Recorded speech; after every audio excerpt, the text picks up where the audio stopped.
Welcome to Men of the West, a podcast forged in the fire of history's defining moments, where we honor the valor, wisdom, and unyielding spirit of the great men who shaped our civilization.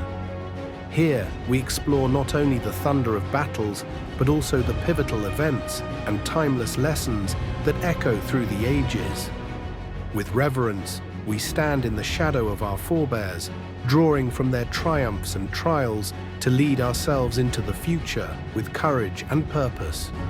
Today, we raise our swords to the Knights Templar, an order of warrior monks whose deeds carved a legacy of faith and steel into the heart of the Christian West. In the year of our Lord 1119, amidst the sacred stones of Jerusalem, the Knights Templar were born, founded by Hugues de Paillon to safeguard pilgrims treading the perilous paths to the Holy Land. Clad in white mantles emblazoned with the Red Cross, these warrior monks stood as a bulwark of faith, their swords raised in defense of the divine. To the Christian West, they were guardians of the faithful, their vigilance ensuring safe passage through a land scarred by war. They pioneered the seeds of modern banking, their coffers a fortress of trust, while their discipline and chivalry shaped the ideals of honor that still resonate across Western civilization.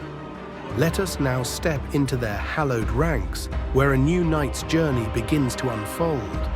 In the golden noon of the Templars' power, a nameless soul knelt within the shadowed arches of a Jerusalem chapel.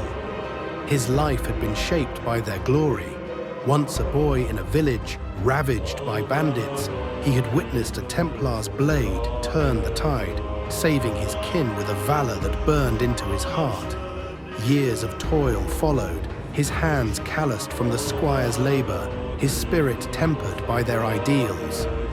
Now, as the incense swirled and the Grand Master's voice rang out, he received the white mantle, its red cross aflame upon his chest. With a vow to protect the weak and serve the cross, he rose, his soul ablaze with pride, ready to march into the crucible of battle. The sands of Ascalon in 1153 trembled as the nameless knight joined his brethren in the Siege of Ascalon, a fortress of the infidel standing defiant. Beneath a sky scorched by the desert sun, the Templars advanced, their white mantles a sea of purity amid the dust. Swords clashed like thunder, shields rang with the fury of faith, and the knight's blade sang as he met a Saracen warrior, their steel a dance of destiny. Around him, arrows rained like a storm, yet he stood firm, his heart pounding with the rhythm of victory. The walls crumbled under their relentless assault, the fortress falling as the cross was raised high, a triumph that echoed through the ages. With the battle's dust settling, the knight's tale fades, his courage woven into the Order's greater saga. From those early victories, the Templars' deeds thundered across the world. They carved safe pilgrimage routes through the Holy Land, their swords a shield against marauders, their presence a promise of sanctuary. In the halls of their preceptories, they forged the foundations of banking, their letters of credit a marvel that stitched the fractured lands of Europe into a web of commerce. Their castles rose like mountains of stone, bastions of faith and strength, their legacy a beacon of innovation and chivalry that still lights the path of the West. Yet darkness fell upon their glory. On Friday the 13th, 1307, the serpent of betrayal struck. King Philip IV of France, his coffers drained by greed, unleashed his hounds upon the Templars, arresting them in a dawn of treachery. False cries of heresy filled the air, their white mantles torn by the hands of accusers, their honor besmirched by lies. In dungeons cold and cruel, they endured torment, their silence a testament to their unbroken spirit. Pope Clement, swayed by Philip's might, issued the Edict of 1312, dissolving the order. Their blood unjustly spilled to sate a tyrant's lust. Yet in their fall, they rose as martyrs. their names a clarion call against the shadows of betrayal. What then can we, men of the West, draw from the towering saga of the Knights Templar?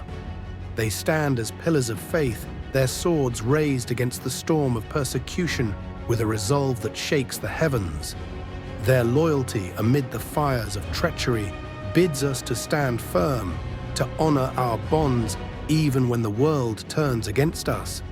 And in their sacrifice, they teach us to hold fast to our principles, to face the end with the dignity of warriors.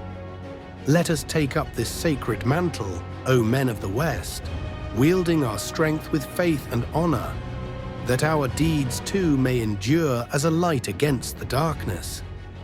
As we close this epic journey through the valiant legacy of the Knights Templar, I thank you, noble listeners, for standing with us in the forge of history. Your presence honors the giants who shaped our world. Seek us out on YouTube under the banner of Men of the West, where our tales blaze with the fire of legend. And I call upon you, brothers of the West, to share this podcast with your kin, to spread the thunder of these timeless truths across the land. Until we meet again, walk boldly, live fiercely, and let the spirit of our heroes guide your path with unyielding pride.